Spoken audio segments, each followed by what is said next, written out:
thing that I love about the early banjo is every maker was his own designer. And there was no expectation of what a banjo was like. So you have necks that are almost unplayably narrow to, oh my God, they're wider than a guitar. When Boucher got into building commercial banjos, there was no one building commercial banjos. This guy had to invent an industry. And he did so in a way with all of its, with all of its curviness, with all of the odd little presentations. This was thought out.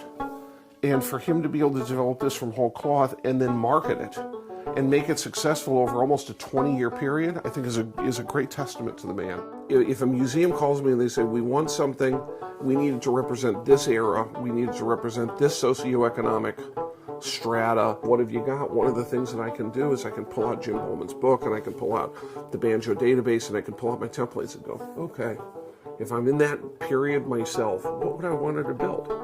And I can build that banjo, and that's really the artistry.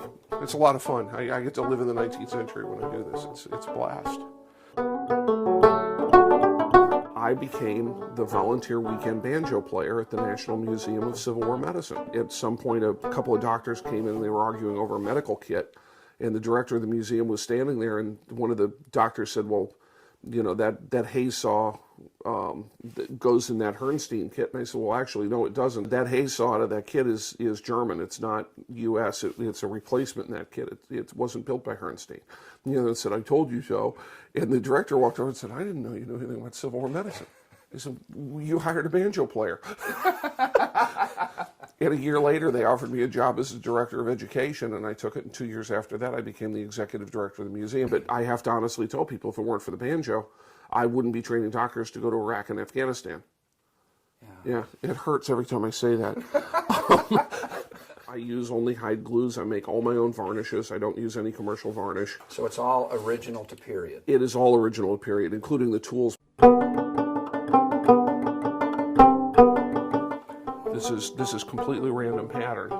I have 3 or 4 of these hand-cut rasps. So again, I'm trying to copy the original tooling wherever possible. I make all my own paints for my metal. I make all my own paints for the wood. The Bouchers, for instance, you can see in this one. Bouchers, you'll find that the neck pattern is painted in a chevron. The back of the neck is painted in stripes. The front of the peghead is stippled. And then these always go from the upper right to the lower left.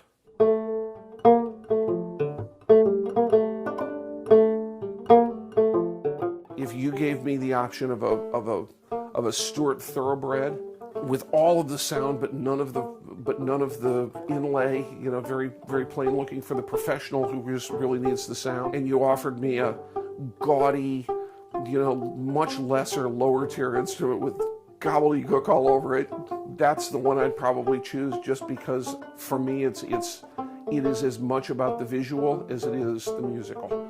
To me, this is a visual art.